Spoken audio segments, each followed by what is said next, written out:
Saludos cordiales, sean todos ustedes bienvenidos a Canal 8 y al programa de Directo al Objetivo.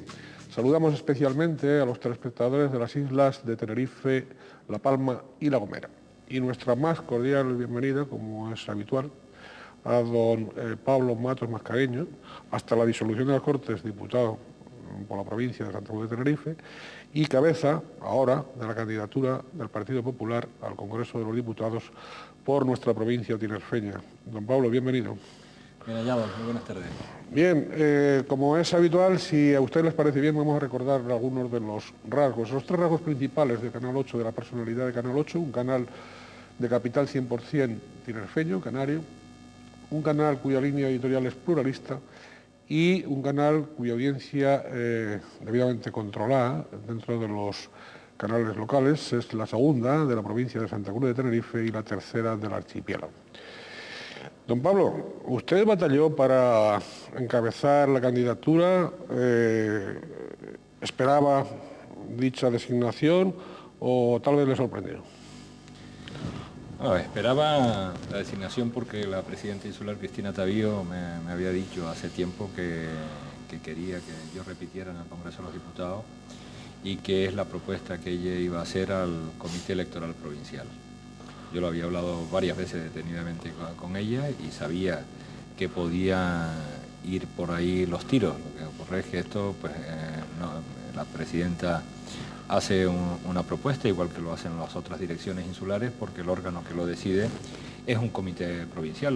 Yo la verdad que, bueno, pues, me sentí halagado cuando me hicieron otra vez la propuesta de continuar en el Congreso de los Diputados, honrado por la propuesta y agradecido en la confianza que han depositado en mí. Oiga, y personal y familiarmente, ¿no le había, esta última legislatura, no le había resultado sacrificada? Hablo sobre todo por los viajes frecuentes, continuos, por las ausencias familiares, por esa presencia suya en el Congreso de los Diputados. ¿Le había resultado un poco ardua o no? Sí, bueno, el trabajo en el Congreso es muy interesante y por lo tanto lo que es el trabajo en el Congreso me había ilusionado muchísimo y resultado muy interesante desde el punto de vista político y desde el punto de vista personal.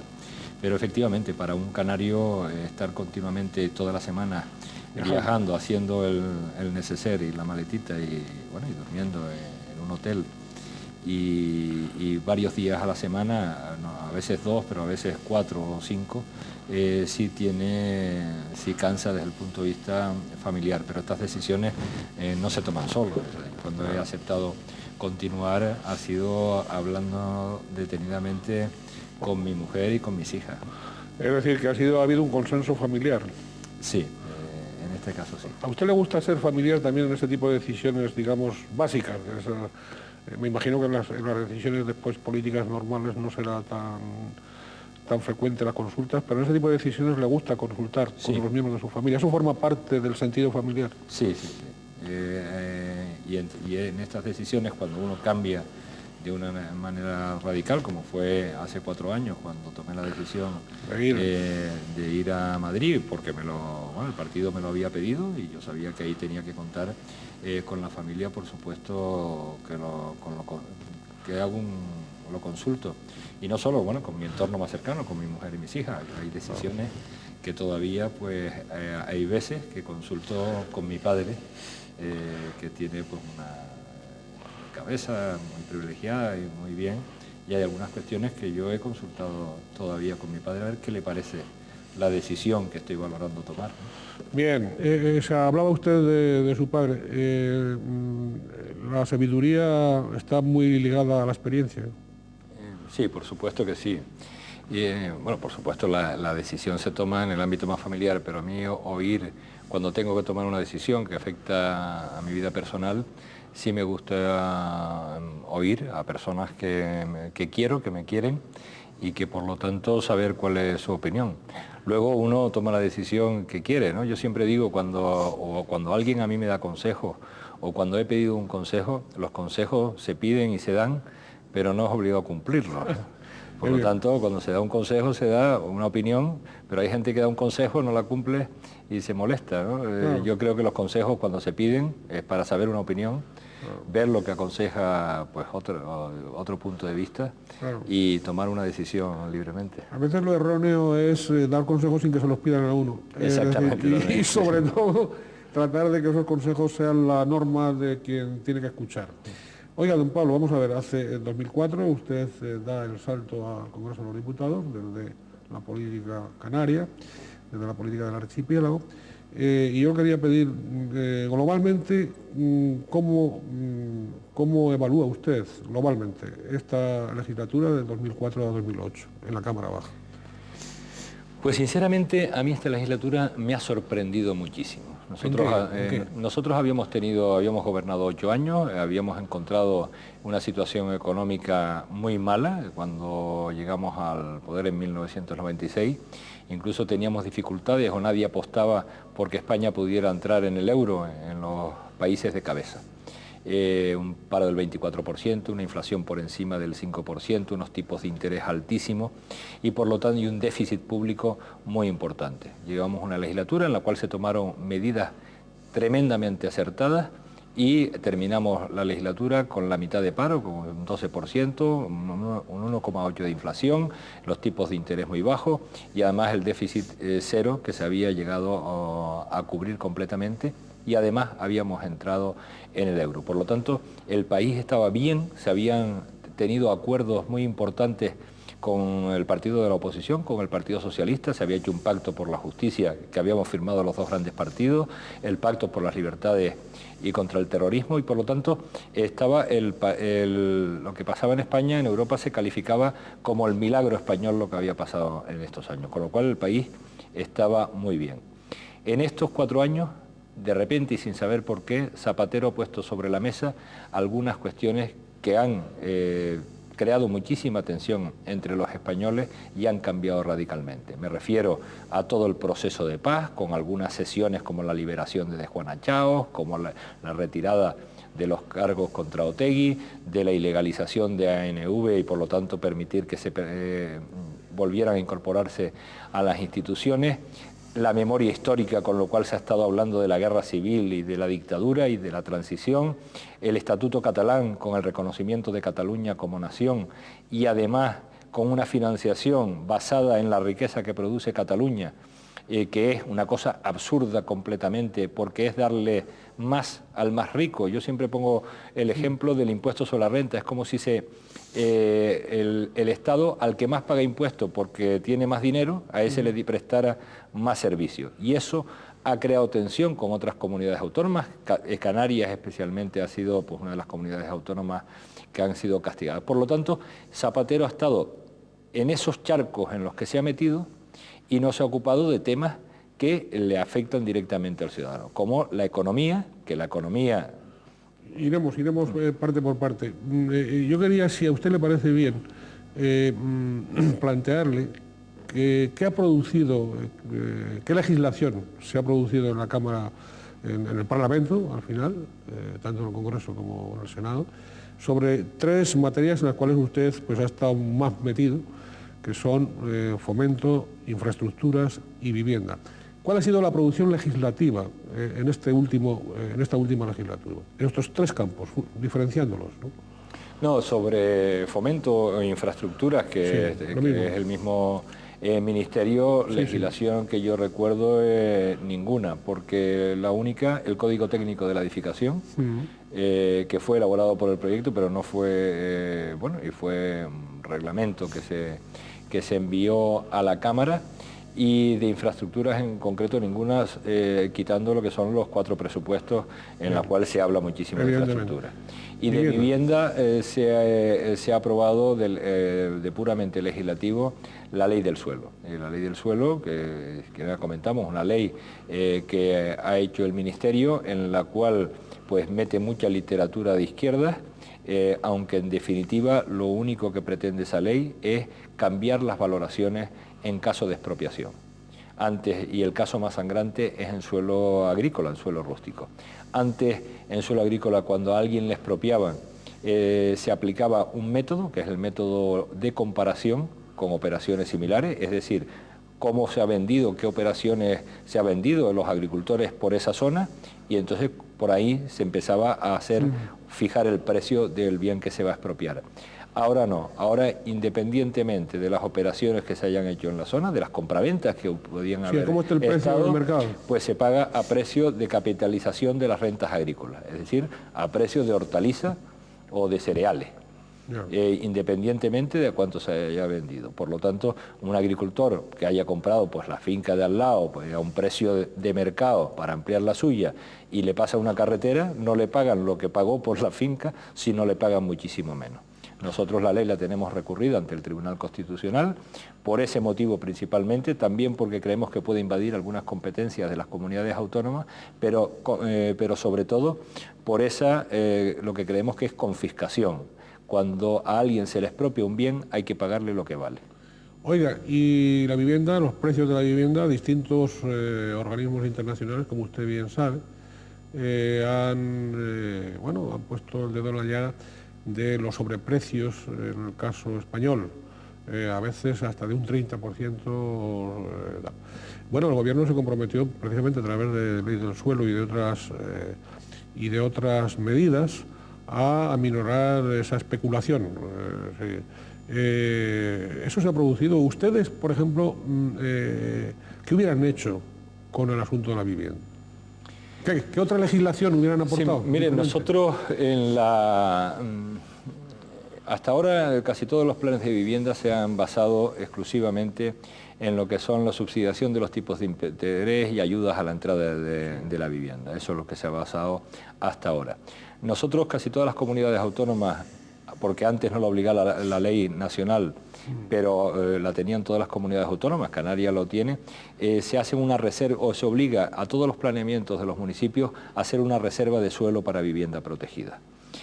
Canarias tenía el 20, que ahora lo va a subir al 30, que es lo que obliga la ley, pero comunidades del Partido Popular como Madrid tenían el 50% del suelo de los nuevos desarrollos destinado a vivienda protegida. El problema es que ese suelo que el planeamiento dedica o destina a vivienda protegida no se desarrolla, porque los ayuntamientos no tienen medios suficientes para liderar o promover o desarrollar ese suelo. Y muchas veces el dinero que les llega del urbanismo, de la venta de unos solares, lo utilizan para la propia financiación del ayuntamiento.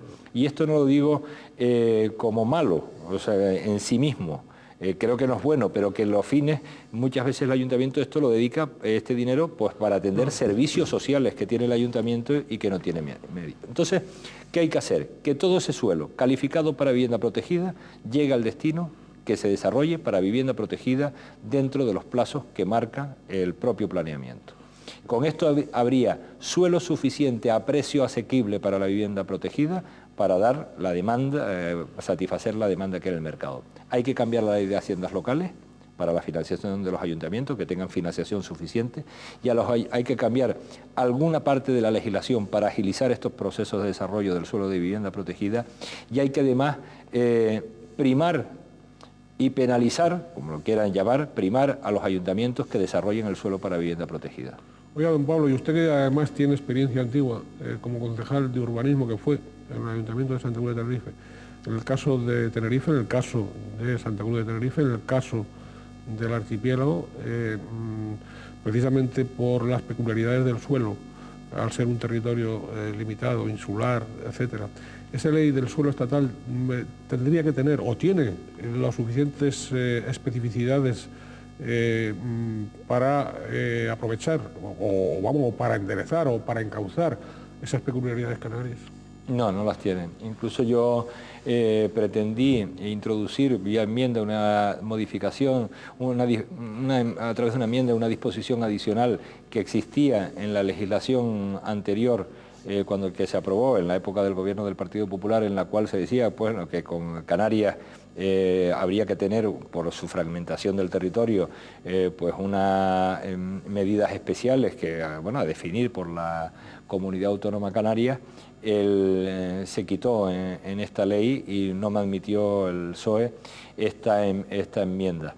Pero de todas formas, quien tiene las competencias en el tema de urbanismo son las comunidades autónomas. Yo creo que nosotros tenemos una buena ley de las comunidades autónomas. Lo que falla es esa capacidad económica para poder desarrollar o obligar el desarrollo de los suelos que califica el planeamiento para vivienda protegida. Muy bien, oiga, esto ha habido en el transcurso de la legislatura, o la legislatura en sí, ha habido un efectivo control del gobierno del señor Rodríguez Zapatero, o sobre todo los otros grupos parlamentarios, empezando por el principal de la oposición, por el Partido Popular, se han entretenido más en una continua polémica, en un continuo enfrentamiento ideológico. No, yo creo que ha habido control en absolutamente todos los asuntos que era necesario controlar. Lo que ocurre es que hay algunos asuntos que han sido de mucha importancia y que por lo tanto el control al gobierno ha sido mayor. Yo creo que si nosotros no hubiéramos hecho el control en algunos temas, por ejemplo en el tema de los estatutos de autonomía, el estatuto catalán, vaya usted a saber qué estatuto hubiera salido o qué reconocimientos hubiera tenido Cataluña. Si no hubiéramos puesto los pies en pared con las liberaciones como la de Juana Chao, yo no sé qué estaría pasando en estos momentos. Y todos estos temas además se están rectificando. Estamos viendo estos días la ilegalización de ANV, que no es una de las cuestiones que nosotros pusimos el grito en el cielo cuando se les permitieron a las elecciones vascas entrar en el Parlamento y entrar en los ayuntamientos, que para nosotros fue un disparate, y ahora el gobierno pues está rectificando. Por lo tanto, se ha hecho un control exhaustivo, pero también en otros temas. En la vivienda, yo he tenido muchísimos debates con las dos ministras. Bueno, una fue cesada por parte de Rodríguez Zapatero y cambiada por Carmen Chacón, por lo tanto... ¿No fue ministra esta? Yo creo que no, Hace unas declaraciones más demagógicas, pero yo creo que en la gestión es peor que María Antonia Trujillo. Oiga, ¿y qué otras, aparte de eso que usted acaba de decir, de expresarnos, ¿qué otros quehaceres ha realizado usted como diputado representando a la provincia de Santa Cruz de Tenerife durante la legislatura? Al menos los más sobresalientes, los que de alguna manera podría hacer lo que pasa es que, balance. Se tiene poco éxito cuando se está en la oposición, y obtienes el rechazo de los grupos que apoyan al gobierno. Claro. Pero quizás el más sonado fue últimamente con la aprobación de una proposición no de ley, que ya había yo intentado a través de la ley de presupuestos y siempre había obtenido el rechazo para la financiación de los trenes del norte y del sur de Tenerife. Yo constantemente el Partido Socialista venía diciendo que eso era una competencia del Cabildo y que no se preocuparan, que la Administración colaboraría económicamente con esos proyectos. Son proyectos carísimos y que el Cabildo no puede hacer solo. Y además, el ciudadano canario no entiende por qué ve en televisión y los telediarios los líos que se organiza el Ministerio de Fomento con los trenes de cercanías de Barcelona, con el AVE a Barcelona, y aquí se niega esa financiación y se dice que se colaborará con el Cabildo. Entonces yo tuve el apoyo de los partidos que apoyan al gobierno. A mí me apoyó Esquerra Republicana, Convergencia y Unió, el Partido Nacionalista Vasco, el Grupo Mixto, y Izquierda Unida se abstuvo, por lo tanto no votó con el Partido Socialista y solo lo rechazó el Partido Socialista, y con lo cual sacamos esa proposición no de ley, que lo que dice es incorporar las redes que se hagan ferroviarias en Canarias y en Tenerife, porque son precisamente para Tenerife, del norte, de la línea del norte y del sur, incorporarnos a los planes ferroviarios nacionales. ¿Y eso qué significa? Financiar el 100%, y cuando digo el 100% es desde la redacción del proyecto a la última pegatina del último vagón. Y eso el gobierno pues no le queda más remedio que cumplirlo. Supongo que los diputados de Coalición Canaria lo apoyarían. Sí, bueno, no estaban presentes porque como coalición... No, es que no están, como el Coalición Canaria está en el Grupo Mixto, por el Grupo Mixto hay un representante, y me parece que en la Comisión de Fomento y Vivienda el que estaba en representación del Grupo Mixto era Francisco Rodríguez, que es del Bloque Nacionalista Galego, pero Coalición Canaria habían hablado con él para mostrarle la posición de Coalición Canaria, que era favorable a los trenes. Oiga, bien, vamos a los actuales momentos. La situación, yo quería brevemente, pero que nos hable un poco de la situación económica. Antes he aludido, pero muy de pasada, del conjunto de España, de Canarias. Yo partiría de la jornada del lunes pasado, 21 de enero, con ese derrumbamiento de la bolsa sobre el IBEX, nada menos que un 7,54%, pérdida de hasta 12.625,8 puntos, y la visión más optimista de ese momento económico por parte del ministro don Pedro Solbes, ¿no? Sí. ¿Qué panorama tenemos? ¿O esto forma parte de la interdependencia económica, digo, el momento económico español y canario, de esa interdependencia económica global que existe? Sí, mire, el desplome de la bolsa... Lo digo como síntoma. Sí, de ese lunes negro, del lunes 21 de enero, está contagiada por lo que había pasado, las medidas que se habían anunciado por parte del gobierno de los Estados Unidos ante la situación que estaban pasando, y eso creó temor y bajaron todas las bolsas del mundo, y por lo tanto eso no fue un problema solo de España. Ahora, lo que sí es solo un problema de España es que España, la bolsa española fue la que más bajó de toda Europa. Claro, en la bolsa hay mucha cuestión psicológica, y de temores y de incertidumbre, y que lo que demuestra es que la economía española en estos momentos está llena de incertidumbre, tanto a nivel empresarial como a nivel particular y de la familia. Y es esta incertidumbre que existe, porque si no, no es lógico que la bolsa española sea la que más baje de toda Europa. Esta incertidumbre está producida por la pasividad del gobierno ante la situación económica que se está viviendo. Yo he visto declaraciones últimamente que son de locos. Por ejemplo, el ministro Caldera estaba aquí en Tenerife inaugurando una sede, me parece que de la Tesorería de la Seguridad Social, el día que se conocieron los datos del paro de este último año. Y en España hay 108.000 parados más que hace un año. 108.000 parados más. Y el ministro Caldera dijo que estaba satisfecho de la evolución de cómo estaba el empleo en España y especialmente en Canarias, donde tenemos un paro superior a la media nacional. Ha habido declaraciones, por ejemplo, ante la subida de los precios y de la inflación de productos básicos, de leche, pan, aceite, etcétera, que lo han visto, han salido todos los datos en televisión. Pues el ministro Solbes ha dicho que si alguien quiere ver la economía, pues que vaya a los bares para que vean que están con mucha gente. O que la inflación influye mucho, que cuando se piden 2 cafés se deje 1 euro de propina.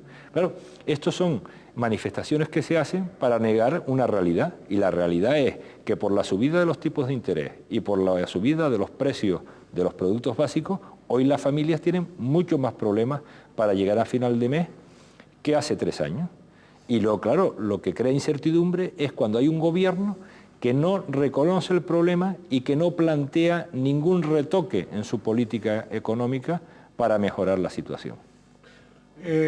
Con todo este lío, o no lío, no sé cómo usted, qué calificativo usted le va a dar, sobre el Partido Popular, precisamente, entre el presidente de la comunidad autónoma, el alcalde de Madrid, la presidenta de la Comunidad Autónoma de Madrid, es decir, la señora Esperanza Aguirre, el señor Gallardón, la puesta en escena de Manuel Pizarro.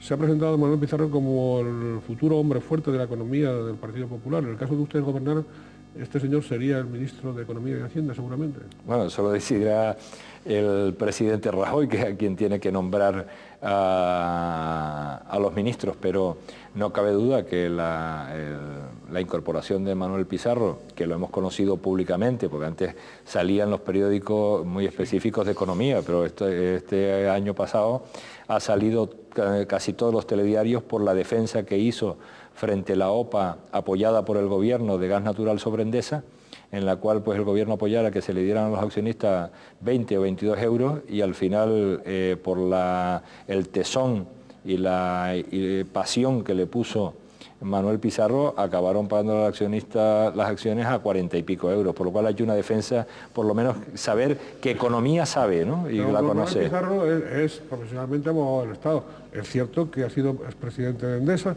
y tal, y tiene los suficientes conocimientos, el suficiente prestigio, las suficientes garantías como para timonear la economía y la hacienda.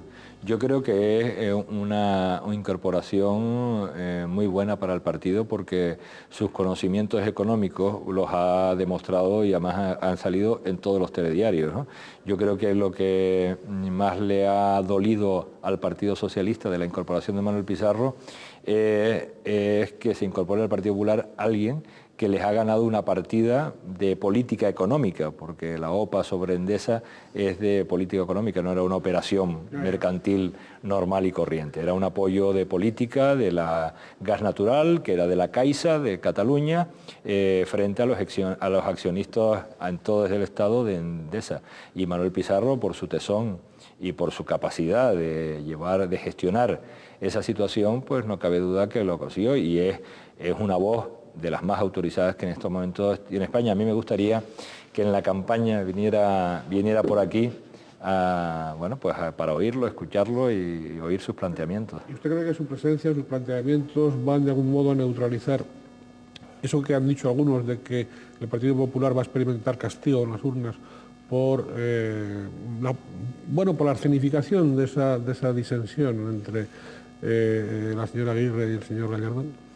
Yo creo que de todo esto, lo peor es que todo este debate haya salido a la luz pública, porque se ha magnificado de una manera, para mí, realmente injustificada. Hemos tenido el caso, por ejemplo, en el Partido Socialista de Rosa Díez, que lo que se ha hecho es irse del Partido Socialista y formar un nuevo partido, y en el Partido Popular hemos tenido que el alcalde de Madrid ha querido, y lo ha dicho públicamente, ir a la lista del Congreso de los Diputados. La Comunidad de Madrid, la presidenta de la Comunidad de Madrid ha dicho que ella también, y el presidente nacional, que es el que decide, ha dicho, pues ninguno de los dos, siga usted de alcalde de Madrid y siga usted de presidenta de la Comunidad de Madrid, y no me planteen a 2 meses de las elecciones líos como este. Y lo ha decidido así y como debe ser. Pero claro, a mí me sorprende cuando en un partido político dice, no, la crisis que hay en el Partido Popular, cuando hemos visto hace 3 meses el nacimiento de otro nuevo partido por una dirigente histórica del Partido Socialista como Rosa Díez, que se presenta a las elecciones.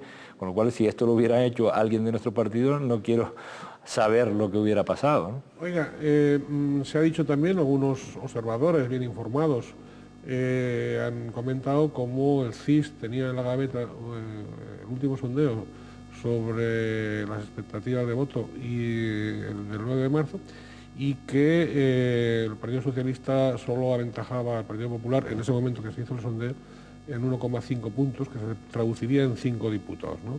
Y que a raíz del escándalo, entre comillas, Gallardón Aguirre, es como cuando después se ha dado a conocer este sondeo. ¿Qué expectativas tienen ustedes en el conjunto de España, y según las encuestas internas, según los datos que poseen, y en el conjunto de España y particularmente en la provincia de Santa Cruz de Tenerife y también en Canarias? En el conjunto de España, nosotros en el conjunto de España los datos que manejamos, que no son muy distintos del CIS, y digo del CIS porque cuando el CIS dice que estamos por debajo 1,5 puntos, que es que en estos momentos el CIS, como saben todo el mundo, está manejado por el gobierno y por el Partido Socialista. El CIS pasa como con la televisión española, quiero decir, está manejado por quien gobierna. Por el partido del gobierno, sí, sea el Partido Socialista o sean ustedes, ¿no? Nosotros hemos tenido... Nosotros teníamos en los últimos años varias situaciones parecidas con el CIS. Yo recuerdo en las elecciones europeas, que se celebraron 2 meses después de las generales, auguraban un batacazo del Partido Popular y tuvimos un empate técnico, perdimos por 1 diputado. En las elecciones municipales también nos daban que perdíamos y ganamos por 168.000 votos o 180.000 votos del Partido Socialista. Las encuestas reflejan tendencias Y hay dos datos estadísticos que vamos a ver cuál se cumple de los dos. Hay un dato estadístico que dice que, que normalmente un gobierno que gana el gobierno en una legislatura repite la siguiente. Esa es la que normalmente maneja el Partido Socialista. Pero el Partido Socialista no quiere hablar de las elecciones municipales. Y las elecciones municipales, que eso no son encuestas, son ciudadanos que depositan su voto en las urnas, pues las últimas elecciones municipales las ganamos por 180.000 votos.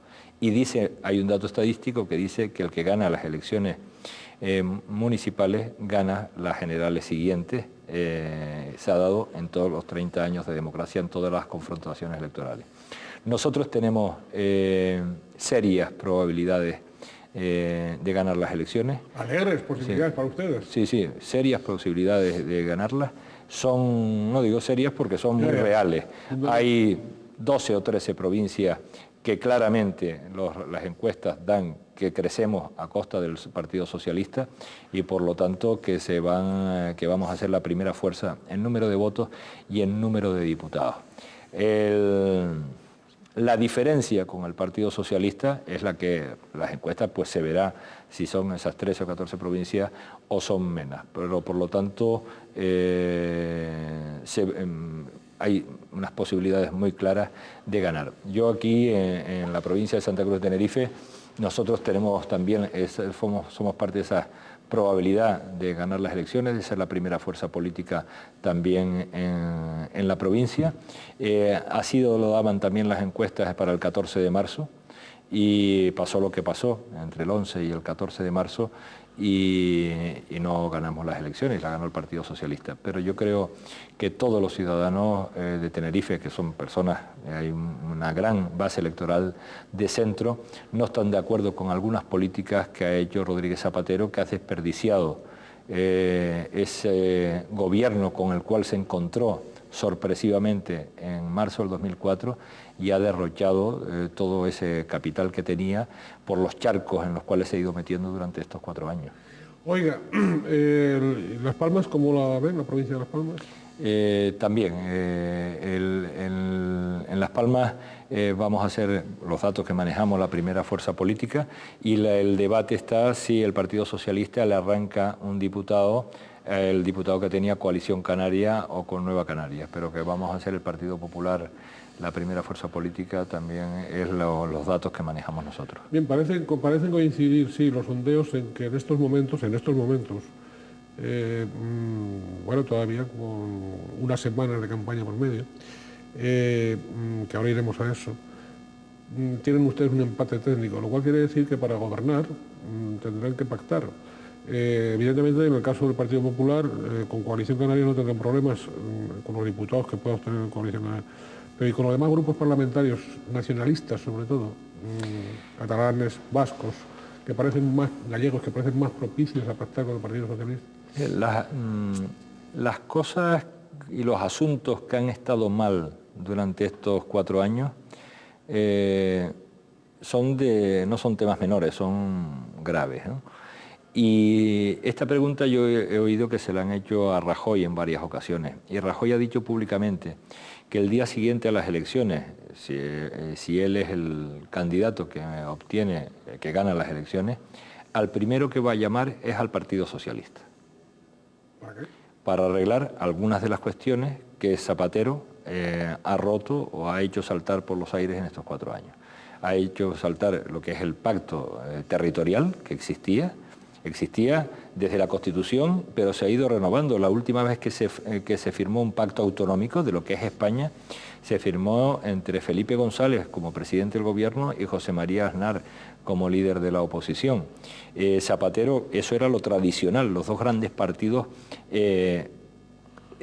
pactaban o tomaban decisiones sobre lo que era España. Ahora Zapatero lo prefirió pactar sobre todo con Esquerra Republicana de Cataluña y luego pedir a los demás que se sumaran, que el Partido Popular no se sumó. Por lo tanto, un país no puede estar pensando qué es lo que es, ni si es una nación o son 4. Entonces, por lo tanto, dejar definida todo lo que es la cuestión constitucional sobre el territorio. Segundo pacto es sobre reeditar lo que fue el Pacto por las Libertades y contra el Terrorismo, que lo firmó solamente el Partido Socialista y el Partido Popular, y lo firmó el Partido Popular y el Partido Socialista solo a propuesta del Partido Socialista cuando estaba en la oposición. Y lo que ha hecho Zapatero es negociar la lucha antiterrorista con otros grupos como Eusko Alkartasuna, Esquerra Republicana, etc. Por lo tanto, ese es un segundo pacto. Tercer pacto es con respecto a lo que es las instituciones del Estado, la justicia, por ejemplo, no puede estar en manos solamente del poder político y esa lucha política que hemos visto en la justicia. Sí, bueno, ya es evidente que en medios de comunicación el gobierno ha recusado magistrados porque decían que eran próximos a las tesis del Partido Popular. El Partido Popular no le ha quedado más remedio que recusar a otros magistrados y la renovación del Tribunal Constitucional está parada porque no hay acuerdo, porque ha llegado a un acuerdo el PSOE con estos partidos como Esquerra, CiU, Eusko Alkartasuna, en vez de pactarlo con el Partido Popular, y está paralizada. Por lo tanto, hay que desbloquear esta situación, que también en la legislatura pasada se hizo un pacto por la justicia entre el PSOE y el PP. Lo que ha cambiado es que lo que antes pactaba el PSOE y el PP siempre, con Felipe González o con José María Aznar, Zapatero lo ha preferido pactar con Eusko Alkartasuna, Esquerra Republicana, y quiere que el Partido Popular se sume, y nosotros con Esquerra Republicana de Cataluña no vamos a pactar lo que es España ni cómo funciona la justicia. Por lo tanto, esos consensos, y luego también en la política exterior, pues dejar claro cuál es la situación en España y dónde está dentro de la Unión Europea. Y esos consensos son necesarios. Luego, lo demás, que es importante, pero que ya pues verá con quién se puede gobernar. Pero estas cuestiones pactarlas con el Partido Socialista. Pactarlas con el Partido Socialista. Oiga, pero puede ocurrir, a ver si va a ocurrir que ganen ustedes las elecciones, a ver si le va a ocurrir a ustedes lo que les ha pasado al Partido Socialista en el caso de las elecciones autonómicas, que teniendo un mayor número de diputados no gobiernan, y que ustedes, teniendo un mayor número de diputados y de senadores, tampoco gobiernen. No, bueno, ya ha dicho Rajoy, ya ha dicho Rajoy que él, si no gana las elecciones, no gobierna. Y lo mismo ha dicho Zapatero. Por lo tanto, eso ya lo han dicho públicamente los dos, y yo creo que eso es sano para la democracia. Nosotros le propusimos a la vista antes de las elecciones autonómicas y después, si quería el Partido Socialista, llegar a un pacto que gobernara el que fuera la lista más votada en toda España. En toda España. Lo que pasa es que, claro, aquí en Canarias lo que hizo Juan Fernando López Aguilar es poner al grito en el cielo porque él tenía más diputados y pactaron el segundo y el tercero, pero no decía nada de que en Galicia nosotros ganamos las elecciones y nos faltó un diputado y se unió el Partido Socialista con el bloque para gobernar. En Cantabria pasó lo mismo. A Jaume Matas, en Baleares, le pasó lo mismo.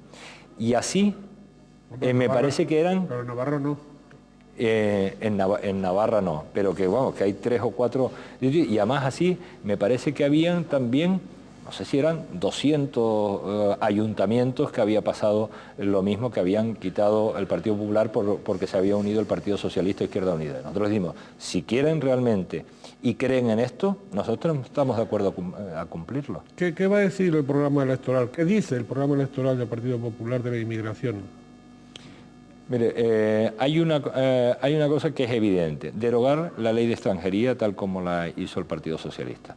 Porque el Partido Socialista no solo hizo una ley que permitía la regularización masiva de inmigrantes, sino que anunció antes que iba a ser una ley que permitía una regularización masiva. ¿Eso qué ha producido? Pues un efecto llamada, y por eso tuvimos en el año 2006 35.000 inmigrantes en Canarias. Por lo tanto, prohibir lo que son regularizaciones masivas, y además la Unión Europea le dijo a Zapatero que eso no se puede hacer, porque claro, a un inmigrante irregular que le des la residencia en España, le reconozca la residencia, pues ya puede pasear libremente por la Unión Europea. Por lo tanto, eso dejarlo claro. Y luego un mayor control de lo que es la inmigración. ¿Qué significa eso? Pues el CIBE, el Servicio de Vigilancia en todas las islas, que no están todas las islas, el Frontex de la Unión Europea La Unión Europea no está participando como debiera, los gobiernos de la Unión Europea en el Frontex, no hay medios suficientes. Hay medios, pero no son suficientes, y la prueba es... Y no hay voluntad política de algunos países. Lo que está pasando. Evidentemente... No hay voluntad política de algunos países. Claro, porque los países le han dicho, a Zapatero le han dicho, no nos pidas a nosotros ayuda para un problema que has creado tú. Y entonces están siendo muy rácanos en lo que es la aportación de medios. Pero el Estado español tiene que suplir la carencia de medios del Frontex con sus propios medios, que para eso están los medios que tiene el Estado. Y el Estado español podía haber hecho más. Y luego hay que lograr un estatuto distinto para lo que es los menores inmigrantes no acompañados. Están en una situación que es en el limbo. Hay una ley de menores en la cual, pues, lógicamente establece las competencias de las comunidades autónomas para atenderlo, pero eso estaba previsto para los menores en general, no para los que están viniendo de la manera que están viviendo. Aparte de los criterios que ha expresado sobre vivienda, sobre todo la fase crítica, digamos, al actual gobierno, yo pienso que podríamos desvelar que usted ha participado en el programa electoral del Partido Popular en el conjunto de España, concretamente en este capítulo de vivienda. Usted personalmente ha participado en la elaboración de ese programa. Háblenos qué propuestas novedosas van a ofertar ustedes en caso de que lleguen al gobierno para ejecutar en vivienda, porque es una de las preocupaciones de todos los ciudadanos del país, ¿no? Pues la más novedosa es en materia de suelo de vivienda protegida, como le dije antes. Si se pone en el mercado, es decir, en manos de la iniciativa o pública o privada, suelo a precio asequible, no hace falta estar con mayores barbaridades. Las empresas públicas como Vivisocán, Viviendas Municipales de Santa Cruz, de La Laguna, o la iniciativa privada pueden, si se le pone en el mercado suelo a precio asequible, hacen viviendas protegidas al precio que le marque la administración. Por lo tanto, lo que hace falta es desarrollar ese suelo a precio asequible. Y en eso nos vamos a volcar, pues modificando la ley de haciendas locales, modificando la financiación de las corporaciones locales, exigiéndole responsabilidades, una vez que tienen la financiación suficiente, a los ayuntamientos que ese suelo que tienen calificado no lo desarrolle, primando a los demás, agilizando todos los procedimientos para acceder a ese suelo y luego generalizando algunos programas que están teniendo éxito en algunas comunidades donde gobernamos. Me refiero, por ejemplo, en Madrid ha tenido muchísimo éxito un programa que es de arrendamiento con opción de compra. Un joven que no quiera, porque no sabe cuál es su futuro o si va a permanecer en la misma ciudad o no quiere hipotecarse, puede alquilar una vivienda protegida cuyo precio ya está tasado, cuál va a ser al cabo de los años, y en un plazo de 10 años puede ejercer esa opción de compra. Cuando ya decide, oye, pues yo me voy a quedar aquí o tengo un trabajo estable, pues ejerce y empieza a comprar la vivienda. Y el dinero que haya aportado, una gran parte del dinero que haya aportado en el pago de los alquileres, se le considera como entrada de esa vivienda. Eso ha tenido una demanda enorme en la Comunidad de Madrid y vamos a generalizarlo. Y luego hay que incentivar el mercado de alquiler, pero el incentivar el mercado de alquiler no se incentiva a base de cheques. Lo que hay que poner en el mercado muchas viviendas que hay vacías y para eso hay que modificar. Yo he presentado proposiciones de ley en el Congreso de los Diputados para modificar la ley de enjuiciamiento civil, para modificar la ley de arrendamientos urbanos y para crear los juzgados de vivienda, y que han sido rechazadas por el Partido Socialista, porque lo que hay que darle al contrato de arrendamiento, seguridad jurídica para el arrendador y para el arrendatario. Educación, formación, cultura, que son los caminos para ejercer las libertades, ¿no? Sí. ¿Qué reflexión les ha supuesto a ustedes o les supone el informe PIS? Pues decepcionante, y además nosotros nos hemos sentido decepcionados porque datos parecidos conocíamos de hace años y nosotros, bueno, en primero con la ley universitaria y luego segundo con la ley de calidad de la educación, queríamos modificar algunos errores que tenía la LOCSE. Esta ley tenía un plazo para entrar en vigor, nosotros perdimos las elecciones del 14 de marzo y el Partido Socialista no quiso ni siquiera aplicarla para ver qué tal funcionaba. Y por lo tanto ya ha seguido, bueno, pues con las tesis que mantenía anteriormente, y yo creo que los resultados han sido los que han salido en el informe PISA. Seguridad, que es otra de las preocupaciones habituales de la ciudadanía, la seguridad. ¿Ustedes van a ver un compromiso, caso de que gobiernen en el conjunto de España, como van a continuar gobernando en Canarias, con el tema de la policía autonómica?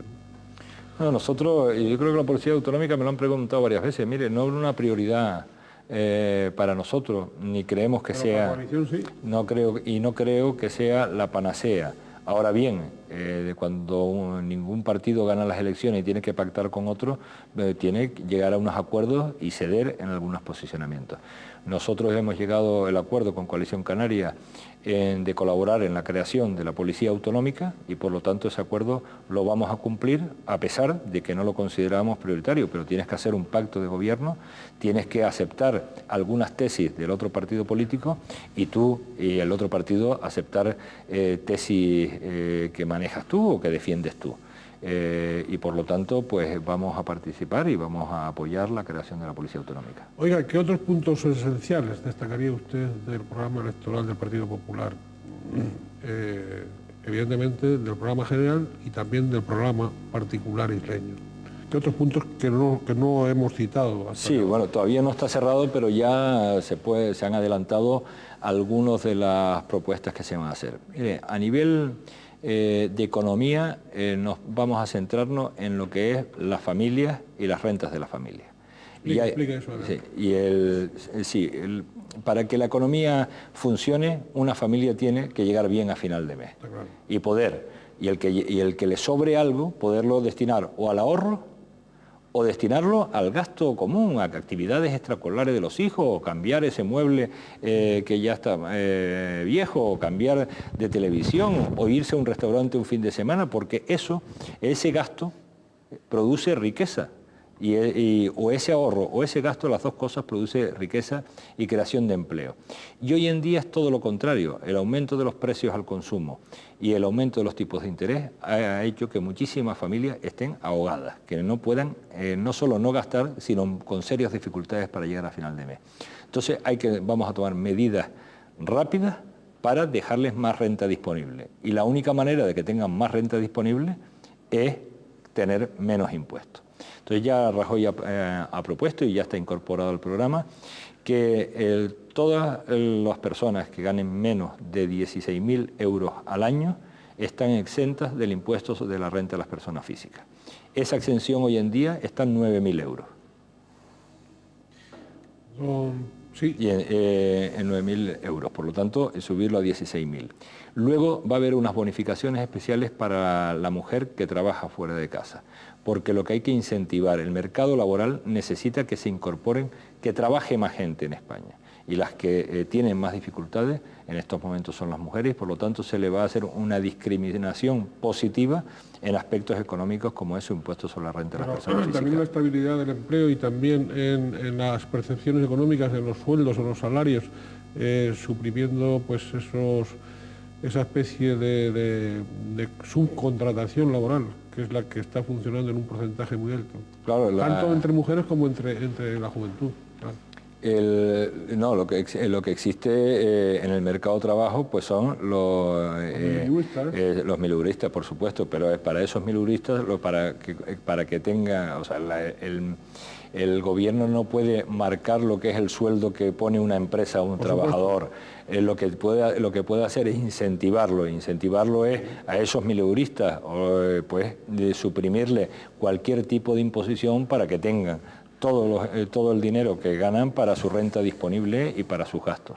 Oiga, ¿usted piensa que le restará votos y escaños Coalición Canaria, digo al Partido Popular en Canarias, por el hecho de cogobernar esta comunidad autónoma o ser ellos la voz de Canarias en Madrid? No, yo creo, y además lo repito constantemente, yo creo que los ciudadanos de Canarias y de Tenerife saben qué es lo que se elige el 9 de marzo. Y lo que se elige el 9 de marzo es quién gobierna España en los próximos 4 años, si Rodríguez Zapatero o Mariano Rajoy. Y no hay otra opción posible.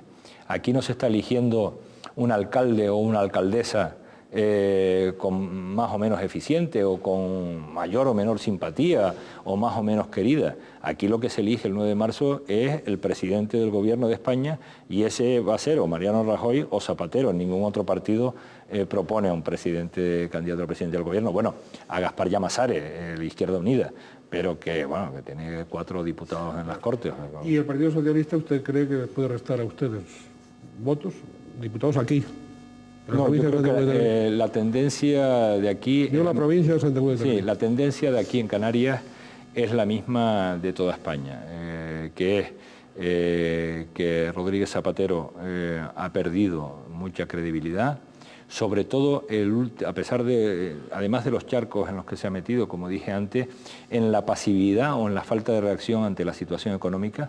El otro día vi una encuesta del propio CIS con respecto a cómo se maneja, qué partido maneja mejor determinadas situaciones, y los ciudadanos reconocían que una de las que ganaba el Partido Popular, de que confiaban más en el Partido Popular, era para mantener o para afrontar una situación económica. Y por lo tanto está influyendo eso mucho, y la tendencia que hemos visto durante estos 3 años, más acelerada en los últimos trimestres, es una tendencia al alza del Partido Popular y una tendencia a la baja del Partido Socialista. Ustedes han anticipado también de que en caso de gobernar van a suprimir la asignatura de educación para la ciudadanía. Sí, eso también ya lo hemos anunciado, porque mire, nosotros cuando leímos el índice de esa asignatura, la considerábamos innecesaria, pero no nos asustaba. Lo que pasa es que ese índice van a las editoriales, van a los centros, y cada editorial hace pues, su libro. Y en ese índice, o en esos contenidos, hay algunas cuestiones que asustan. Hay libros, ahora no tengo aquí las editoriales, pero hay párrafos que alaban al socialismo y critican al liberalismo. Y claro, para eso no está una asignatura. Sí, claro. Hay cuestiones que son de formación, que son de opinión, pero que son decisión de los padres, no de los profesores o de los colegios. Y bueno, y ya lo que faltaba en España, que ahora catalogáramos a los colegios en virtud de qué ideología es la que le enseñan a los alumnos. Eso es una cuestión que ya sería destrozar completamente la educación. Por supuesto, don Pablo, usted encabeza, como hemos venido indicando, la candidatura del Partido Popular por la provincia de Santa Cruz de Tenerife. ¿Qué tipo de campaña van a realizar ustedes en la provincia tinerfeña? Y sobre todo, ¿cómo esperan captar a los indecisos y convencer a los abstencionistas de que acudan el día 9 de marzo a las urnas y que además que voten por ustedes, claro?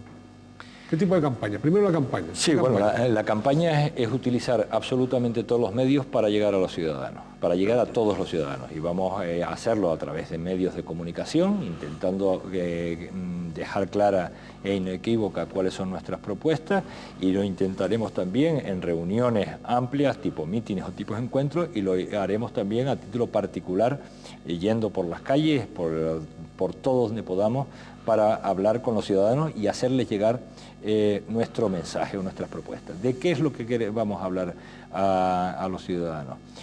Primero, nos vamos a dirigir a todos los que nos han apoyado, los que nos apoyaron en las municipales y los que ganamos, o los que nos apoyaron en las últimas elecciones generales, pero también nos vamos a dirigir a aquellos ciudadanos más próximos al Partido Socialista, que en alguna ocasión, como en las últimas, lo han votado, pero que están desencantados con algunas cuestiones y decisiones de Zapatero que han hecho mucho daño a este país, y que por lo tanto nos vamos a dirigir a ellos para solicitarles el voto. Le vamos a decir qué es lo que hicimos nosotros en situaciones económicas peores, que fue de 1996 al 2004, y qué es lo que le proponemos para de ahora en adelante a partir del 2004.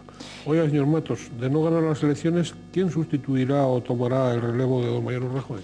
Esa hipótesis no se ha planteado en nuestro partido. Y porque claro, un partido político que se plantee que no va a ganar las elecciones, pues mejor que no se presente. A mí cuando me dicen, bueno, y tal, y tú vas a empatar con el Partido Socialista, que como dan las encuestas, yo siempre digo, mira, yo jugué muchos años, muy joven, al baloncesto, y jamás salía a jugar un partido que no fuera a ganar. Mejor, sí, dice, no retirar a tiempo es una victoria, mejor no jugar. Jamás se ha jugado un partido que no se vaya a ganar, y en ese Partido Popular estamos convencidos de las posibilidades de ganar y de querer ganarlas, y por lo tanto de que las vamos a ganar. Muy bien, ¿usted quiere agregar algo? Se nos ha ido el tiempo, lamentablemente.